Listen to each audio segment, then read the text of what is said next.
Assalamualaikum warahmatullahi wabarakatuh.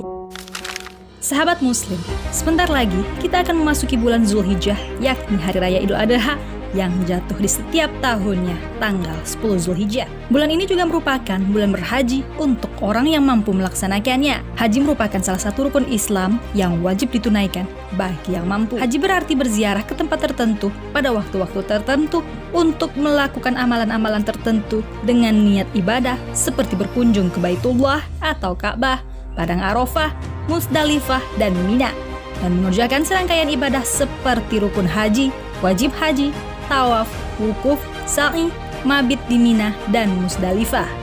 Namun pernahkah kita berpikir dari manakah asal mula ibadah haji ini?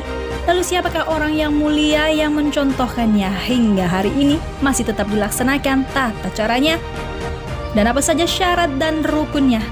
Tonton terus video ini dan temukan jawabannya. Tentunya hanya di channel umat muslim Aprilia Channel. Tapi sebelum lanjut, jangan lupa klik like, subscribe, dan lonceng notifikasi untuk terus mendukung channel ini menyiarkan syiar Islam.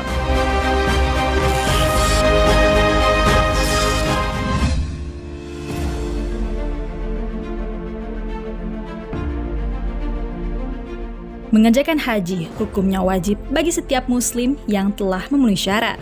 Syarat yang dimaksud adalah mampu secara fisik, ilmu, dan ekonomi untuk mengadakan perjalanan ke Baitullah ini, sebagaimana firman Allah Subhanahu wa Ta'ala. Menunaikan haji adalah kewajiban manusia kepada Allah, yaitu bagi orang-orang yang mampu mengadakan perjalanan ke Baitullah. Quran Surah Ali Imran ayat 97. Haji tak semua orang bisa melaksanakannya, karena haji ada syarat yang wajib diperhatikan sebelum menunaikannya. Di antaranya, beragama Islam, karena non-muslim sangat tidak diperbolehkan untuk berhaji sebelum dia mengucapkan syahadat dan mengerjakan rukun Islam terlebih dahulu. Selanjutnya, berakal. Orang yang tak atau belum berakal tak diwajibkan berhaji sebagaimana dalam hadis. Pena diangkat, kewajiban digugurkan dari 3 golongan. Orang yang tidur sampai bangun, anak kecil hingga bermimpi atau balik, dan orang gila hingga berakal atau sembuh. Hadis riwayat Abu Dawud. Kemudian balik. Balik merupakan telah sampainya usia seseorang pada tahap kedewasaan sehingga sudah bisa membedakan mana yang baik dan mana yang buruk. Artinya, anak kecil yang belum balik tidak diwajibkan untuk berhaji sampai ia menginjak usia balik. Selanjutnya, merdeka. Orang yang bebas dan bukan budak yang terikat tanggung jawab pada tuannya. Syarat yang terakhir adalah mampu. Mampu di sini maksudnya bukan hanya sekedar memiliki dana untuk berhaji, tetapi termasuk ke dalamnya mampu mencukupi nafkah untuk keluarga yang ditinggalkan, mampu melunasi hutang-hutangnya jikalau ada, dan mampu secara fisik serta ilmu manasik. Setelah semua syarat terpenuhi, maka seseorang baru diperbolehkan untuk melaksanakannya. Kemudian melakukan berbagai macam rukun haji atau amalan-amalan yang tak boleh ditinggalkan oleh seseorang pada saat ia sedang melaksanakan ibadah haji. Dan apabila rukun haji tersebut ada yang tidak dikerjakan, maka hajinya tidak sah. Rukun haji ini yang pertama yakni ihram, yaitu berniat dan miqat ketika hendak memulai kegiatan ibadah haji seperti mengucapkan lafaz labbaik Allahumma hajja, yang artinya, ya Allah, kupenuhi panggilanmu untuk berhaji. Rukun kedua yakni wukuf di Arafah atau berdiam di Padang Arafah dengan memperbanyak zikir dan istighfar kepada Allah Subhanahu wa Ta'ala. Waktunya bermula dari tergelincirnya matahari di hari Arafah, yaitu pada tanggal 9 Zulhijjah sampai terbit fajar pada hari raya kurban.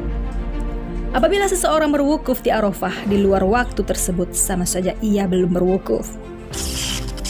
Selanjutnya, tawaf yang dilakukan setelah wukuf di Arafah. Allah Subhanahu wa Ta'ala berfirman, dan hendaklah mereka melakukan tawaf sekeliling rumah yang tua itu atau Baitullah atau Ka'bah. Al-Quran Surah Al-Hajj ayat 29. Tawaf ifadah yakni berjalan mengelilingi Ka'bah sebanyak 7 kali putaran dengan syarat-syarat suci dari hadas dan najis, baik badan maupun pakaian, dan menutup aurat. Ka'bah berada di sebelah kiri kita saat mengelilinginya, dan kita harus memulai tawaf dari Hajar Aswad atau batu yang hitam itu yang terletak di salah satu pojok Ka'bah. Kemudian sa'i. Rasulullah Shallallahu Alaihi Wasallam bersabda, "Kerjakanlah sa'i Sesungguhnya Allah telah mewajibkan syai atas kalian. Hadis riwayat Ahmad. Rukun berikutnya adalah tahallul atau mencukur rambut, paling sedikit 3 helai rambut di sekitar Bukit Marwah atau tempat terakhirnya melaksanakan sa'i. Dan yang terakhir adalah tertib. Maknanya, beberapa rukun haji ini terus dikerjakan berurutan, dimulai dari kegiatan yang pertama tadi, yakni dari wukuf hingga tahallul. Lalu dari manakah kegiatan ibadah haji ini bermula?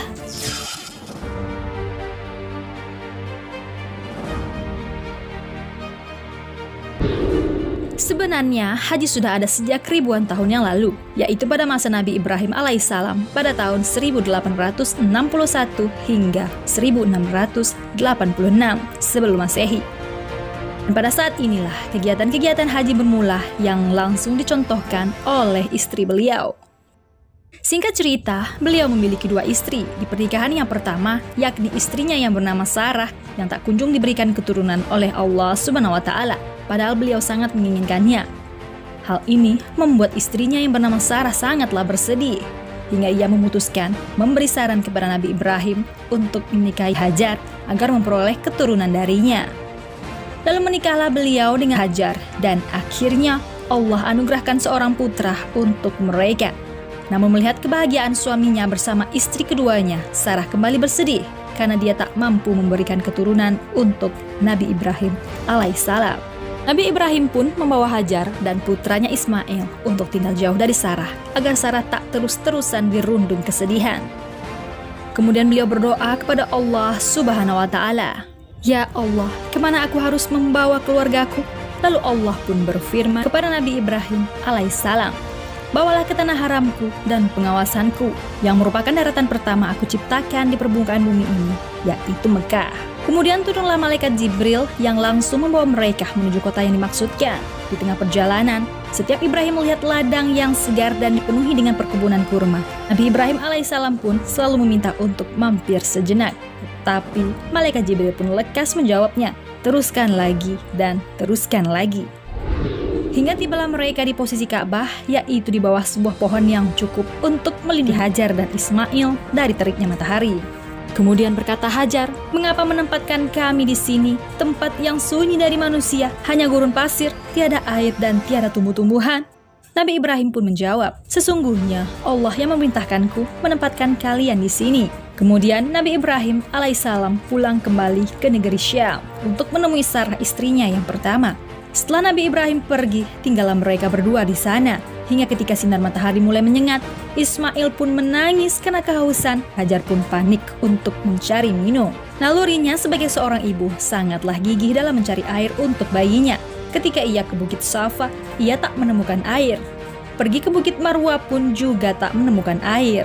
Ia mulai bertambah panik sampai-sampai ia tak sadar kalau sudah 7 kali keliling bolak-balik antara Bukit Safa dan Bukit Marwah. Tetapi tetap saja ia tak menemukan air. Peristiwa inilah yang menjadi sejarah dan sekarang dinamakan sa'i.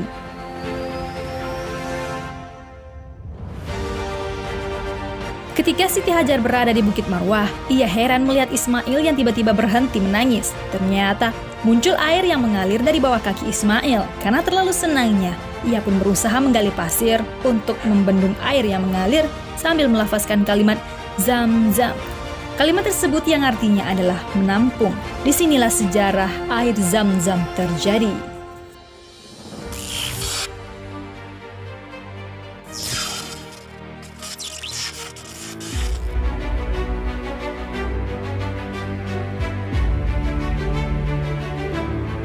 Kala itu, Allah Subhanahu wa Ta'ala memerintahkan kepada Nabi Ibrahim alaihissalam untuk membangun Ka'bah di posisi kubah yang sudah diturunkan Allah kepada Nabi Adam alaihissalam pada masa dulu.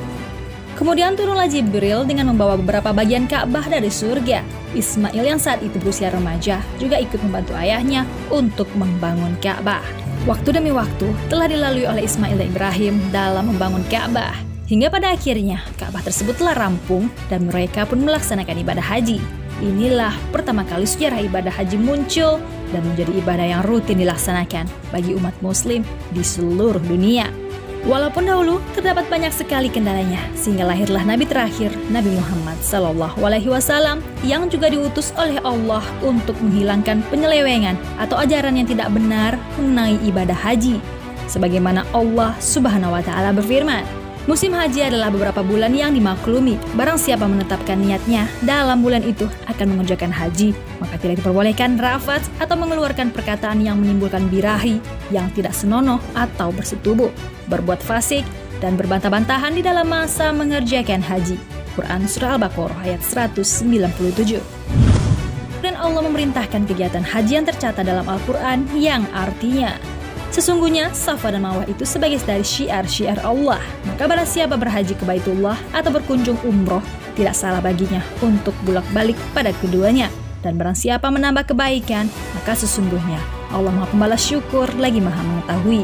Al-Quran Surah Al-Baqarah ayat 158. Sungguh Allah akan memenuhi mimpi Rasulnya dengan sebenar-benarnya, bahwa kamu akan memasuki Masjidil Haram insya Allah dengan aman. Kamu akan mencukur kepalamu atau menggunting rambut, menyelesaikan umroh dengan tidak merasa takut. Dia mengetahui apa yang tidak kau ketahui, dan dia menjadikan selain itu sebagai kemenangan yang dekat. Al-Quran Surah Al-Fat ayat 27. Ketika Rasulullah SAW dan para sahabat berhasil memasuki pelataran Ka'bah, kaum Quraisy mengejek mereka dengan berteriak, "Kamu muslimin kelihatan letih dan pasti tak kuat berkeliling 7 putaran." Kemudian beliau pun bersabda, "Marilah kita tunjukkan kepada mereka bahwa kita kuat. Bahu kanan kita terbuka dari kain ihram dan kita lakukan tawaf sambil berlari." Motivasi beliaulah yang menjadikan beliau, sahabatnya, dan kaum muslimin kuat untuk menjalani ibadah haji hingga sekarang, dan juga sebagai bentuk tanda cinta serta penghormatan kepada risalah Nabi Ibrahim alaihissalam dan Nabi Ismail alaihissalam. Wallahu a'lam bishawab. Sahabat muslim, demikianlah asal mula ibadah haji dan beberapa rutinitas saat berhaji yang disampaikan oleh Allah Subhanahu wa Ta'ala melalui manusia mulia pilihannya hingga hari ini masih tetap dilaksanakan umat muslim. Mudah-mudahan Allah berikan kesempatan berhaji untuk kita yang belum pernah melaksanakannya dan yang telah melaksanakannya agar menjadi haji mabrur. Amin ya robbal alamin. Jangan lupa berbagi informasi dengan cara share video ini, karena barang siapa yang menunjuki kepada kebaikan, maka dia mendapatkan pahala seperti pahala orang yang mengerjakannya. Wassalamualaikum warahmatullahi wabarakatuh.